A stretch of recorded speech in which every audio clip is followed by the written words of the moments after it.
Welcome students to my channel Englify. আমি বিভাস মণ্ডল। আজকে আমি আমার অ্যাস্ট্রোলজার্স ডের শেষ ভিডিওটি নিয়ে চলে এসেছি। এটি আমার থার্ড ভিডিও।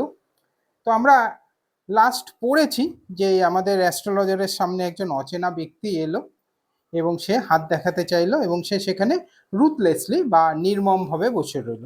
তারপর থেকে আমরা এগোচ্ছি। The astrologer felt very uncomfortable.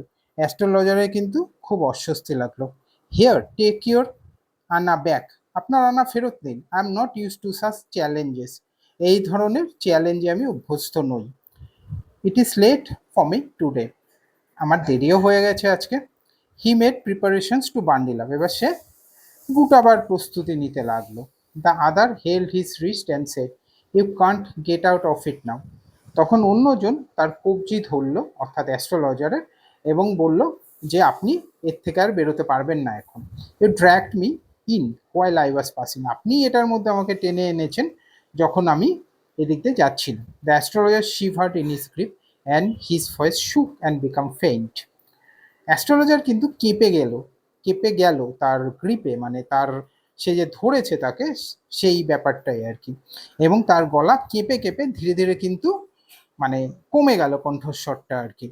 Leave me today, আজকে আমাকে ছেড়ে দিন। I will speak to you tomorrow. আমি আপনার সাথে কালকে কথা বলবো। The other thrust his palm in his face and sent, challenge is challenge. তখন অন্যজন, অর্থাৎ তার কাস্টমার, হাতটা তার মুখের সামনে গুজে দিয়ে বলল, চ্যালেঞ্জ হচ্ছে চ্যালেঞ্জ, গো অন, আপনার বলুন। The astrologer proceeded with his throat drying up, there is omen. Astrologer বলতে শুরু করলো, কিন্তু তার গলা শুকিয়ে যাচ্ছিল। সে বলল যে একজন মহিলা আছে। Stop, say the other. অন্যজন বললো চুপ করুন। I don't want all that. আমি এই সমস্ত কিছু চাই না। Shall I succeed in my present search or not? আমি কি সফল হব আমার বর্তমান যেটা খুঁজছি তাতে, কি হব না? Answer this and go. এই প্রশ্নের উত্তর দিন এবং চলে যান। Otherwise I will not let you go till you discourse all your points. নতুবা আমি আপনাকে যেতে দেব না যতক্ষণ না আপনি বের করে দিচ্ছেন, ডিসকোর্স মানে বের করে দেওয়া, আপনার সমস্ত কয়েন। ওকে, অর্থাৎ আমাকে দিয়ে দিচ্ছেন। The astrologer muttered a few incantations and replied, all right, I'll speak. তখন অ্যাস্ট্রোলজার বিড়বিড় করে কিছু মন্ত্র উচ্চারণ করলো এবং বলল, ঠিক আছে, আমি বলবো, but will you give me a rupee if what I say is convincing? কিন্তু আপনি কি আমাকে 1 টাকা দেবেন আমি যেটা আপনাকে বলবো সেটা যদি আপনার বিশ্বাসযোগ্য মনে হয়, ঠিকঠাক লাগে? Otherwise I will not open my mouth and you may do what you like. নতুবা আমি কিন্তু আমার মুখ খুলবো না, আপনি যা ইচ্ছা করে নিতে পারেন। After a good deal of haggling the other agreed. এই নিয়ে আবার একটু হ্যাগলিং হলো, মানে বার্গেনিং, দর কষাকষি হলো। তারপর অন্যজন রাজি হলো, অর্থাৎ তার কাস্টমার, অ্যাস্ট্রোলজারের কাস্টমার, সেই স্ট্রেঞ্জার রাজি হলো। The astrologer said, you are left for dead, am I right? Astrologer বলল, আপনাকে মরার জন্য ছেড়ে রাখা হয়েছিল, ঠিক বলছি তো? আহ, টেল মি মোর, আমাকে আরও বলুন। A knife had pass through once, said astrologer. Astrologer বলে চললো যে একটা ছুরি আপনার মধ্যে ঢুকে গেছিল। Good fellow, he bared his chest and show the scar. বাহ, ভালো ব্যক্তি তো আপনি। বলে সে তার বুকটা ফাঁকা করে সে ক্ষতস্থান দেখালো, সেই স্ট্রেঞ্জার যেদিক দিয়ে ছুরিটা ঢুকে গেছিল। What else? আরও বলুন, আর কি জানেন বলুন আমাকে, হোয়াট এলস, আর কি জানেন? And then you are pushed into a well nearby in the field. তারপর আপনাকে একটা কুয়োর মধ্যে ফেলে দেওয়া হয়েছিল কাছাকাছি একটা মাঠে। ওয়েল মানে কুয়ো, আমরা জানি। You are left for dead, সেখানে আপনাকে মরার জন্য ছেড়ে রাখা হয়েছিল। I should have been dead if some passer by had not chanced to peep into the well, exclaim the other overwhelmed by enthusiasm. আমি মরেই যেতাম যদি না একজন পথিক ওই কুয়োর মধ্যে উঁকি মারতো। পিপ মানে উঁকি মারা, অন্যজন বলল একদম উৎসাহিত হয়ে, প্রচন্ড উৎসাহিত হয়ে। Well, shall I get at him, he asked, clenching his fist. আমি কখন আমার হাত, মানে তার হাত তার গা, মানে তাকে ধরতে পারবো, আমি কখন তাকে ধরতে পারবো? অন্যজন ফিস্ট ক্লেঞ্চ করে বা মুষ্টি, দৃঢ় মুষ্টি করে বলল। In the next world, answer the astrologer. জ্যোতিষী বলল পরবর্তী জগতে। He died 4 months ago in a far off town. সে মারা গেছে 4 মাস আগে একটা দূরবর্তী শহরে। You will never see any more of him. আপনি আর কিন্তু তাকে দেখতে পাবেন না। The other groaned on hearing it. অন্যজন আর্তনাদ করে উঠল যন্ত্রণায় এই কথা শুনে। The astrologer proceeded. Guru Nayak, astrologer বলে চলল, Guru Nayak, you know my name? The other said, taken aback. আপনি আমার নাম জানেন? অন্যজন অবাক হয়ে গেল। টেকেন অ্যাবাক মানে surprised.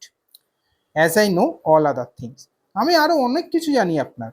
Guru Nayak, listen carefully to what I have to say. আমার কথা মন দিয়ে শুনুন গুরু নায়ক, যেটা আমি আপনাকে বলতে চাই। Your village is 2 days journey due north of this town. আপনার গ্রাম কিন্তু উত্তর দিকে, এখান থেকে 2 দিনের যাত্রা। Take the next train and be gone. পরের ট্রেন ধরে আপনি এখান দিয়ে চলে যান। I see once again great danger to a life if you go from home. আমি আবার দেখতে পাচ্ছি আপনার জীবনে কিন্তু ভয়ঙ্কর বিপদ ঘনিয়ে আসবে আপনি যদি বাড়ি থেকে আবার বেরোন। He took out a pinch of sacred ash and held it to him. সে এক পিঞ্চ মানে এক চিমটে আর কি, আঙ্গুলের 2 আঙ্গুলের মাঝখানে যতটা ধরে সেই এক চিমটে পবিত্র ছাই নিল এবং তার দিকে বাড়িয়ে দিল। Rub it on your forehead and go home.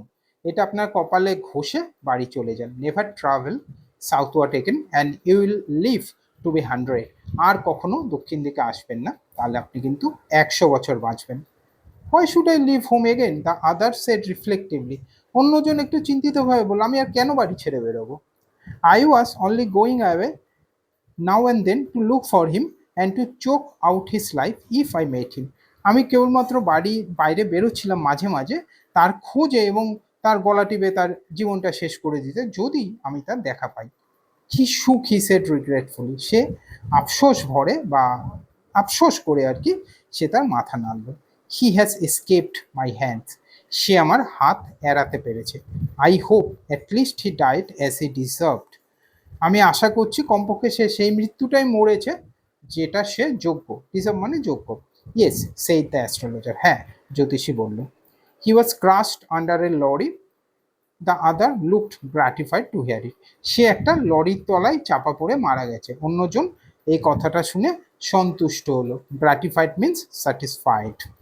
The place was deserted by the time astrologer picked up his articles and put them into his bag. সেই জায়গাটা ডেজার্টেড। ডেজার্ট মানে হচ্ছে ফাঁকা হয়ে গেছিল। Became vacant.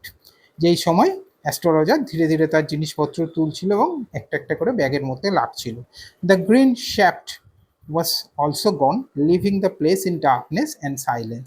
সেই সবুজ আলোটাও চলে গেছিল, সেই মানে জায়গাটাকে অন্ধকারে রেখে, এবং নিস্তব্ধ হয়ে গেছিল।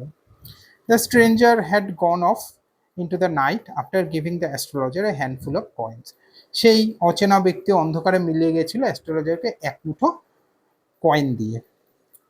ইট was nearly midnight when the astrologer reached home. প্রায় জ্যোতিষীর বাড়ি ফিরতে ফিরতে মাঝরাত হয়ে গেল।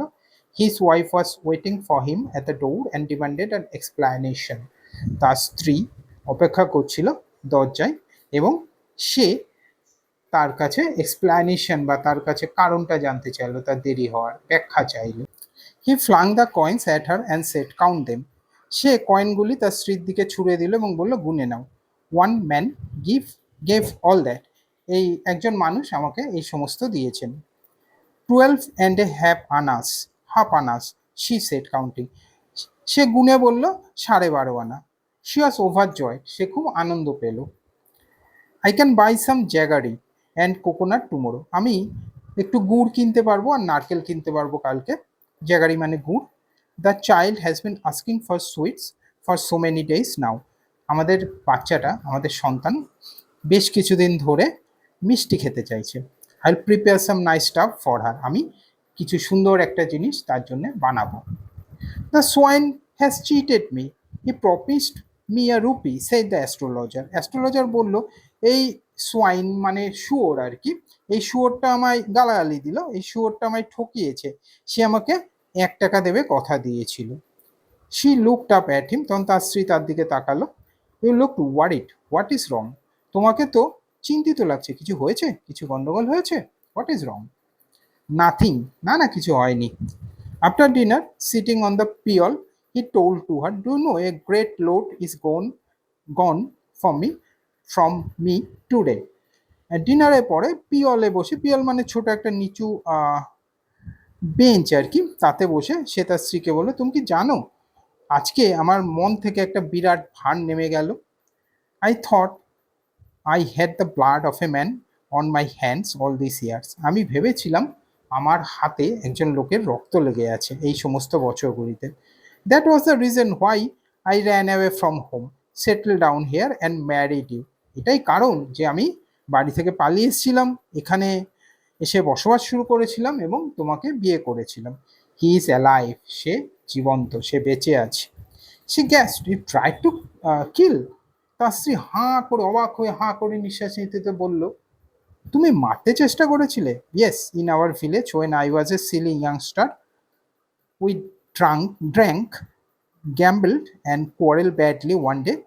Why think of it now? Time to sleep, he said, yawning and stretched himself on the pier. হ্যাঁ, আমাদের গ্রামে যখন আমি একজন বোকা যুবক ছিলাম, আমরা মদ খেয়েছিলাম, জুয়া খেলেছিলাম, ঝগড়া করেছিলাম একদিন খুব বাজেভাবে। যাই হোক, এটা নিয়ে আর ভেবে লাভ নেই, ঘুমোবার সময় এসে গেছে বলে সে হাই তুলতে তুলতে শুয়ে পড়লো সেই পিয়ল বা লো বেঞ্চের উপর। তাহলে স্টুডেন্টস, তোমরা নিশ্চয়ই ব্যাপারটা বুঝতেই পারলে যে আমি আরেকটু সহজভাবে তোমাদের বলে দিচ্ছি যে এই স্ট্রেঞ্জারটাই সেই ব্যক্তিটা ছিল যাকে গ্রামে কিন্তু অ্যাস্ট্রোলজার কোনো এক সময়, এরা যখন যুবক ছিল, অ্যাস্ট্রোলজার সেখানে আর কি মদ ফদ খেয়ে জুয়া খেলেছিল এবং ছুরি মেরেছিল। এবং ছুরি মেরেছিল কাকে? গুরু নায়ককেই ছুরি মেরেছিল, ছুরি মেরে কুয়োর মধ্যে ফেলে দিয়েছিল। সেই ভয়ে কিন্তু সেই শহরে পালিয়ে এসে অ্যাস্ট্রোলজারের ভেগ ধরে বসে।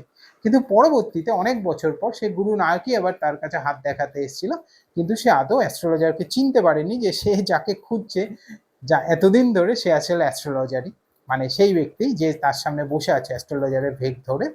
এবং গুরু নায়ককে সে নানা রকম বুঝিয়ে যে তাকে যে কুয়োর মধ্যে ঠেলে ফেলেছে সে মারা গেছে, এইসব বুঝিয়ে টুঝিয়ে তাকে গ্রামে পাঠিয়ে দিয়েছিল। তো this is the twist of the story. I hope তোমাদের এই ভিডিও নিশ্চয়ই খুব ভালো লেগেছে।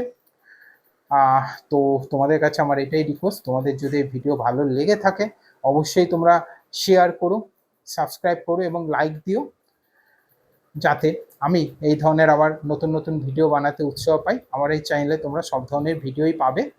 তো খুব শিগগিরই আমি আর কি ক্লাস 11-এর দ্বিতীয় গল্পের ভিডিও নিয়ে আমি চলে আসব। তো টিল দেন, গুড বাই।